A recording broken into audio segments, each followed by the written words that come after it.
National Herald case મામલો નામદાર court દ્વારા સોનિયા ગાંધી અને રાહુલ ગાંધી વિરુદ્ધ ઈડીના કેસને રદ કરવામાં આવ્યો છે. કેસ રદ કરાતા કોંગ્રેસ કાર્યકરોમાં ખુશીનો માહોલ જોવા મળ્યો.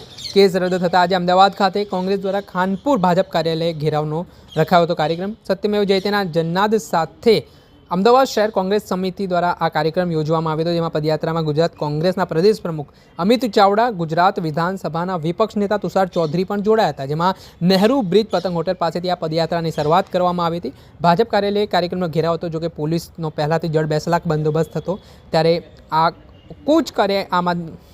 કૂચ કરે કોંગ્રેસના નેતા તે પહેલાં જ કોંગ્રેસના પ્રદેશ પ્રમુખ સહિતના કાર્યકરોની અટકાયત કરી લેવામાં આવી. આ મામલે શું કહી રહ્યા છે કોંગ્રેસના પ્રદેશ પ્રમુખ અમિત ચાવડા, તેમને સાંભળો. સુધી પૂછપરછ કરી અને માનસિક રીતે ટોર્ચર કરવામાં આવ્યા, પણ તેમ છતાંય આ એ કોંગ્રેસ છે કે જે અંગ્રેજો સામે પણ લડ્યા હતા, અંગ્રેજો સામે પણ નહોતા ઝૂક્યા. આ રાહુલ ગાંધીના નેતૃત્વમાં આ નવા અંગ્રેજો સામે પણ એક નવી આઝાદીની લડાઈ શરૂ થઈ છે. આખરે સત્યનો વિજય થયો.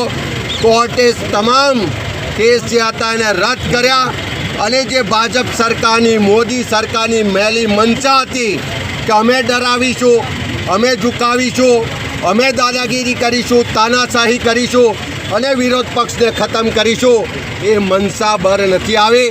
ત્યારે ફરી કહેવા માગીએ છીએ કે આજે ભાજપ કાર્યાલયે જઈ એમને જવાબ આપવાનો છે કે આ લડાઈ, આ આઝાદીની નવી લડાઈ છે.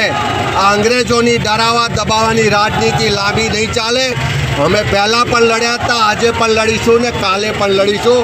ડરવાના પણ નથી ને ઝૂકવાના પણ નથી. આપણે સાંભળ્યા કોંગ્રેસના પ્રદેશ પ્રમુખ અમિત ચાવડાને તેમનું મોટું નિવેદન સામે આવ્યું છે. જે કૂચ કરવા માટે કોંગ્રેસના નેતાઓ પહોંચ્યા હતા તે દરમિયાન તેમની અટકાયત થતાં તેમણે રોષ વ્યક્ત કર્યો.